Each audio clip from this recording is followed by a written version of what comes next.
If you're hitting I-70 this week, prepare to pay a little extra. Our Brianna Fernandez is live along I-70 in Denver. Brianna, starting this week, people driving this stretch will have to pay a little bit of a toll.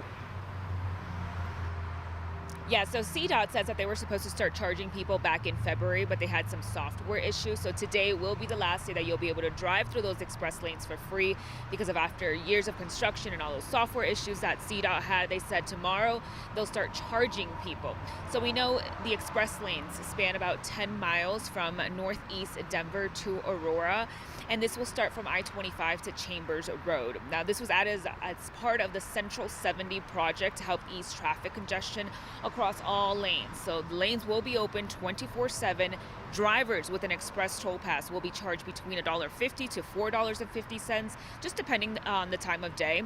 And those without a pass will be charged extra fees. And it could get even more expensive because CDOT says if you are caught weaving in and out of the express lanes, you could get pulled over.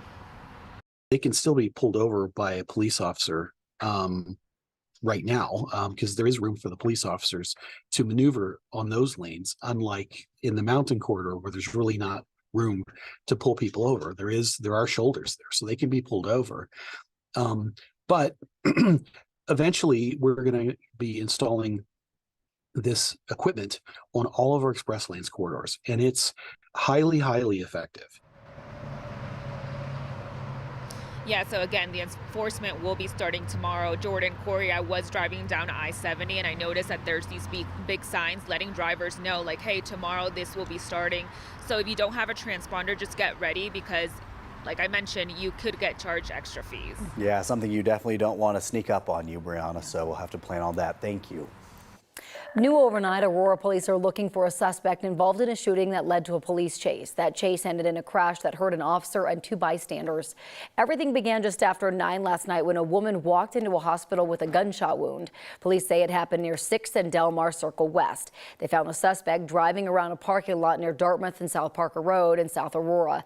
Officers chased the vehicle to 6th and Peoria, where police got into a crash with a bystander vehicle.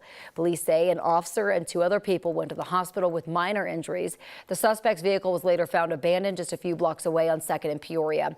Right now, police don't have a description of the suspect, but they're asking anyone with information to call Crime Stoppers. We'll keep you updated as we find out more. Right now, Lakewood police are needing your help finding a young girl who wandered away from home last night. Sophia Morales is 9 years old. She was last seen around 8 o'clock last night near Van Gordon and West 2nd Place. That's a Union Place neighborhood near 6th Avenue and Union Boulevard. She was last seen wearing the blue shirt that you see in these pictures. Lakewood police say if you do spot Sophia, do not approach her. Just call 911.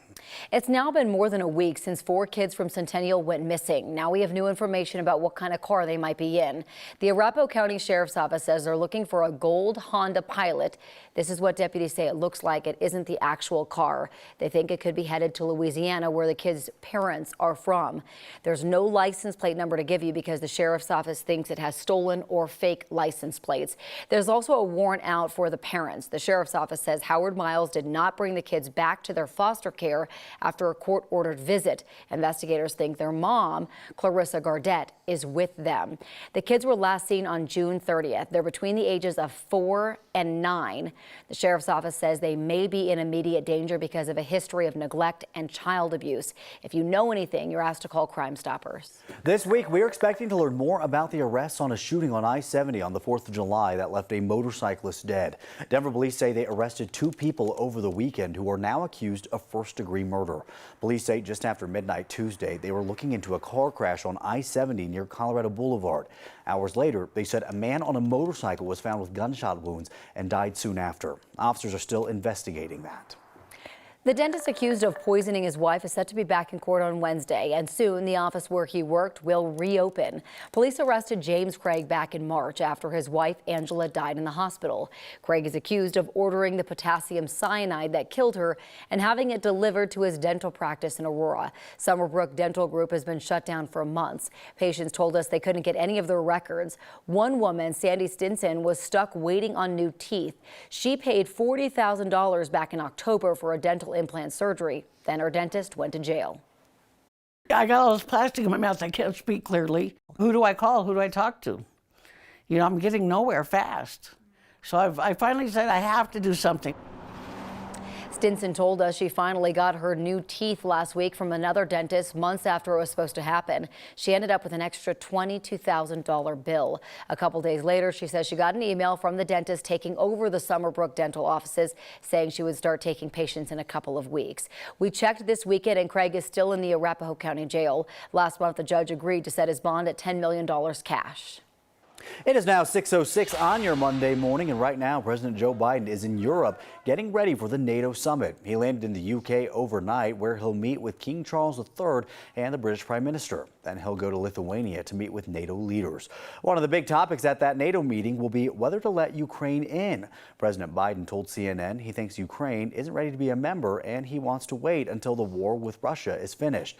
Biden says if Ukraine were to join while the war was still going on, then all NATO countries, including the U.S., would automatically be at war with Russia too. He says not everyone in NATO agrees with him and he thinks it's still too early for a vote. In the meantime, Biden says he plans for the U.S. to continue sending security and weapons to Ukraine for as long as necessary. There are just a few weeks left until more than 300,000 UPS workers could go on strike. Their union has until August 1st to negotiate a new contract. Over the weekend, workers in Minneapolis held a practice picket. They say they want to send a message to the company that they're serious about striking if they can't reach a deal. Right now, the union says salaries and safer working conditions are the biggest sticking points. If these workers do go on strike, it would be one of the biggest ever. And people are already planning for what they'll do if a strike happens, especially business owners. Some say they'll rely more on the U.S. Postal Service or FedEx, but that would mean their shipping costs would almost double. A spokesperson for FedEx says if too many businesses switch over at once, they'll be overwhelmed, and that means big delays for your mail as well. Negotiations between UPS and the union are still at a standstill. No word on when those talks will pick back up. Well, Friday's high was 75, and Saturday and Sunday had 80 on both days. Where are those 90s? I think they're coming our way. We'll make a comeback with 90s today and maybe an isolated storm. Even warmer tomorrow with mid to upper 90s and lots of sunshine.